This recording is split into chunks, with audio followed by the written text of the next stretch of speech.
Hey, it's Allison, registered dietitian with Flik Hospitality Group, and today I'm going to show you a really fun recipe. It is a vegan dirty rice. It's all totally vegan, so plant-based option, really easy. You can make it with some pantry staples that you have, plus additional vegetables, and there's a lot of flexibility in this recipe, so I'm going to talk a little bit about that as I go through it. But I'm going to start, we're going to have two different sections of this video. So the first is going to be me getting all of the vegetables prepped and ready to go. And then I'm going to move over to the stove and show you how to actually make the vegan rice. So we're going to start by mincing the garlic. So this recipe calls for, it's for 6 servings. It's going to call for 2 teaspoons of minced garlic. And I'm taking fresh garlic cloves, just going to cut off the end where that little root is, and then the other side as well, making sure to hold the knife in a safe way. This is how I hold my knife here, wrapping your hands around the actual handle, and then you can actually put your forefinger and thumb right onto the knife itself. And then to get this garlic peeled, I'm going to take this side of my knife and then mash it with the knife.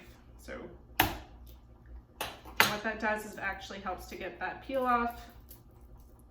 Sometimes it's easier than others. You can also buy garlic peeled, so keep that in mind, or you can actually buy minced garlic in a jar, which can sometimes be more convenient if you're in a rush. And then I'm just going to mince it, and you're really just going to keep chopping it until it is minced, which means it's just going to be tiny little pieces.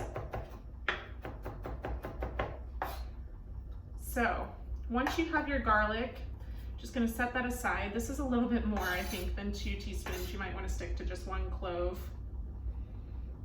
I'm going to go ahead and get the onion diced, 1/3 cup of onion. So I'm going to cut off the top of the onion here, and then leaving the root piece intact.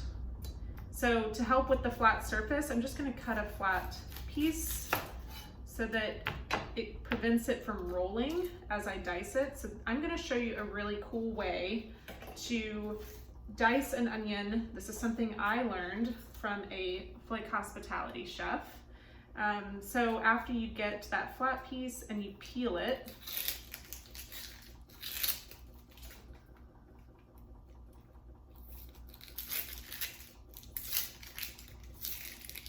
taking all of that outer peel off. So we have this flat surface here, and putting your hand on the top, making sure that your hand is up and you're not like curling your fingers around, you're actually going to cut into the onion like this. Just a couple little pieces right into the onion, but never cutting it all the way through. So you have these pieces that you just cut directly into the onion, and then you're going to turn it and actually cut down the onion. So I'm never cutting it all the way through.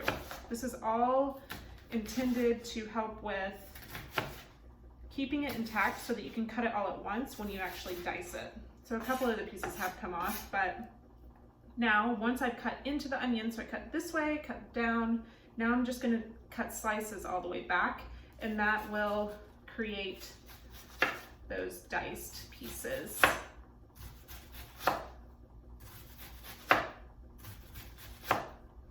So I don't need all of this onion. And if you want smaller pieces, then you can go ahead and just kind of chop it up as small as you'd like. All right. So we have our onion over here. Going to do the same, get ready with our bell pepper. So this has been washed. And typically what I'll do to get the bell pepper ready to go is I just cut off the top and then take and just pull the seeds out, throw those out. I will use the top of that, don't let that go to waste. So then you can just cut it directly in half. This is actually a very oddly shaped pepper here. And I only need about half of this. So I'm just going to cut straight down to make dices, so little diced pieces. If there's a lot of white in the middle, then you can definitely pull that out, but this one didn't have a lot of white in the middle, so not an issue. Just cutting then straight down. Bell pepper is an excellent source of vitamin C, and the recipe that will be posted on the screen of this video will actually call for green bell pepper. You can buy any color bell pepper you want. I picked red because I like the flavor of it, and it's also a really great snack. Like sometimes if I'm really hungry when I'm cooking dinner, you can just slice off the pieces of the bell pepper and snack on that if you'd like, if you enjoy it. So we're just gonna cut up some celery as well. I'm just cutting off the ends of the celery. I like to cut this straight down the middle just to get smaller pieces. And then I'm gonna thinly slice this. All right, so that's ready to go. Okay, so we have our onion, our pepper, our celery. I'm just gonna also show you really quickly how to get this thyme ready. So this recipe also calls for fresh thyme. This is fresh thyme, and it's still on the little twigs. So what you can do is actually grab the end of the twig and go the opposite direction of the way that it grows and just pull it off. And if the leaves are pretty big, you can go ahead and dice those up as well. It smells delicious.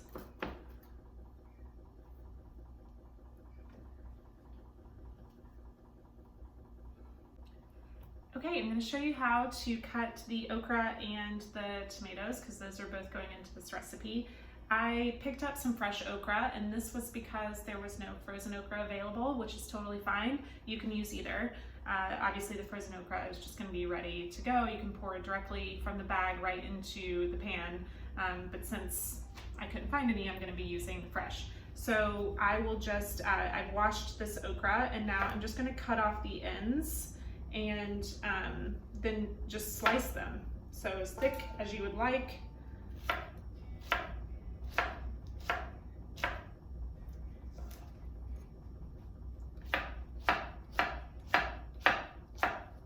And that is it for the okra. So then once that is ready to go, you can move on and go ahead and cut up those tomatoes. So I picked up plum tomatoes, and with these I'm just going to cut the top off, and then I'm just again dicing them. So the best thing to do there is to cut the top off, and you can then just slice them in half. Flip them over so that they don't roll around. You might notice a theme here. We're just trying to keep the object from moving because you don't want the knife to slip, right? So this is where it's going to be really important that you have a nice sharp knife, because cutting through tomato skin can sometimes be a challenge if you don't have a sharp knife. I just cut these little strips here and then dice it, turning it and dicing it. So I'm going to finish prepping these, and then I'm going to show you how to cook everything on the stove. You're going to need to get your pan ready and get some vegetable stock, and then we're going to cook all of the ingredients and then add in the rice, and it'll be ready to go. So I will see you in a few. All right, we're going to start cooking. So I have a saucepan here. It's kind of deep because we're going to actually cook the rice and everything in this pan. And then you also want to make sure you choose a pan that has a lid that fits on the pan. If you're like me, then you have some pans that don't have lids, or they're mix and match, and that can be a challenge once you get going.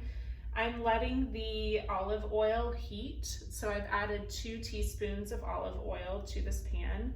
And then while it's heating, I'm just gonna wait a few minutes to get it kind of nice and hot, and I'm going to add the garlic, the onion, and the celery, and I'm gonna let that saute for 5 minutes. So I'm going to go ahead and start with the garlic here.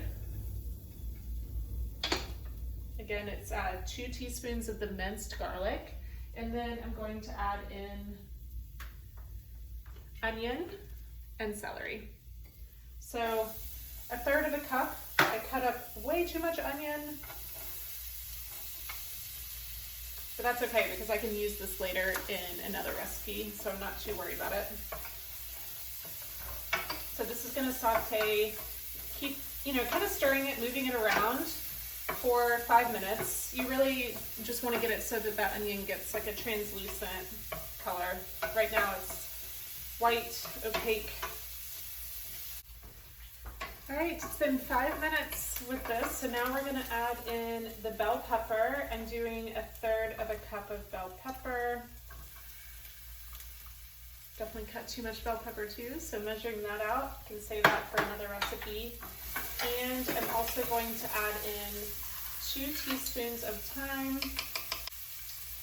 And I'm gonna add some cayenne pepper. And I'm gonna let this saute for another 2 minutes. So while this is cooking, the recipe is going to call for a long grain rice. I don't have that available here, which is okay. I'm going to use what I have. This is just a brown rice, and I'm going to put in the same amount along with some vegetable stock. You can choose whatever kind of vegetable stock you'd like. I do recommend getting a low sodium if you're looking for reducing some of that sodium in the recipe. But whatever vegetable stock is available to you will work for this too.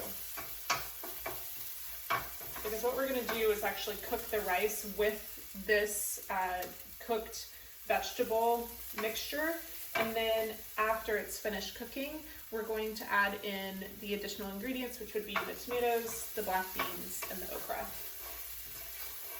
Alright, so we're putting in 1/2 cup of rice. Right into the pan without any liquid, just going to let it go in there, and I'm not leaving it in here long without the liquid. I just want to make sure that I get this mixture stirred around and that it covers the rice. And then I'm going to add a cup of vegetable stock.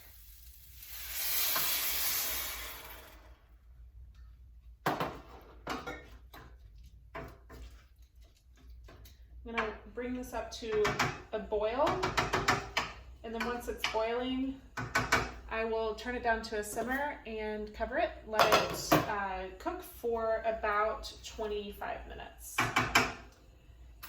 And then we'll come back and mix the ingredients in. So one thing that I'm going to use, which actually cuts back on the time of this recipe quite a bit, is canned black beans. So before we started, I took some black beans out of the can and rinsed them, and then got them ready to go for this recipe.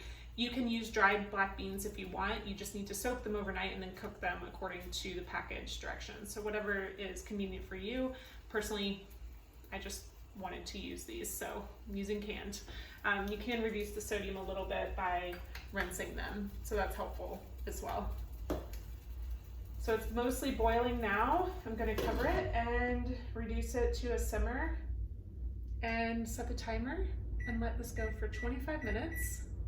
All right, so I am actually going to steam the okra because I'm using fresh okra, so it does need to be cooked. So I just put it into a steamer basket and I'm going to steam it for probably about 10 minutes. The rice has 15 minutes left, so it'll be finished and ready to go into the rice. If you're using a frozen okra, then you won't have to do this, so don't worry about this step, but this is something that I'll have to do just because of the fresh okra.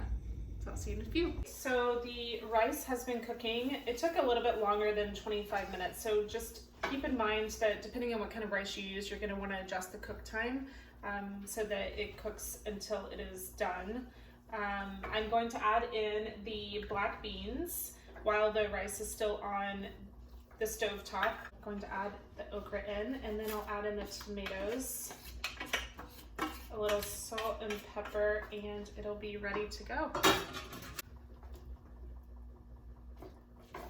Just mix it all up, taste it. You can put a little salt and pepper in there if you'd like. And that's it.